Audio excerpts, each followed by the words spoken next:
Have you ever wished you could be someone else, just for a day? What if I told you there's a hat that can do just that? I found this old, dusty fedora in a forgotten corner of a vintage shop. It looked ordinary, just a simple gray hat.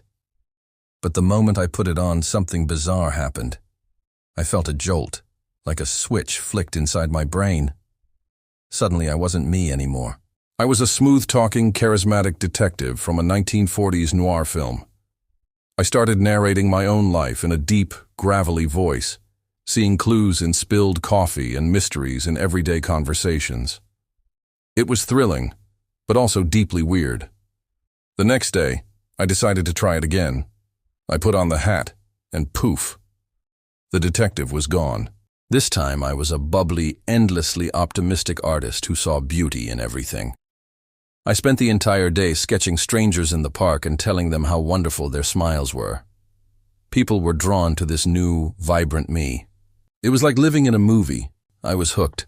Each time I wore the hat, a new personality emerged.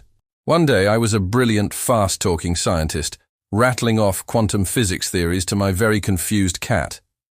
The next, a stoic, silent monk who found profound meaning in just breathing.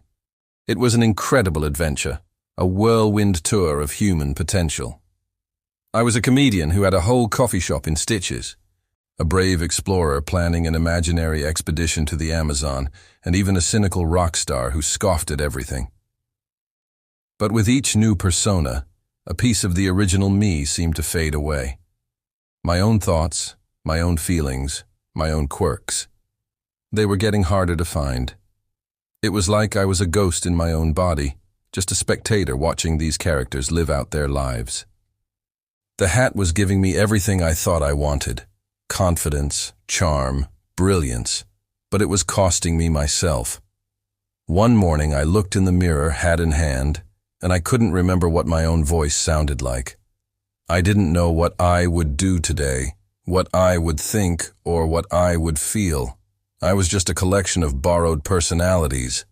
That was the moment I realized the danger. It's fun to play dress-up, to imagine being someone else. But the most exciting, most challenging, and most rewarding character you can ever play is yourself. So I took the hat, placed it back in its box, and put it on the highest shelf in my closet. And you know what? Life as just me is pretty great. It's not always perfect, not always exciting, but it's real. It's my own story. So, what do you think? If you found a hat like that, would you wear it? Let me know your thoughts in the comments below. It's a fascinating question, isn't it? What parts of yourself would you be willing to trade away, even just for a day? Thanks for watching, and don't forget to like, subscribe, and click the bell for more fun English lessons. See you next time.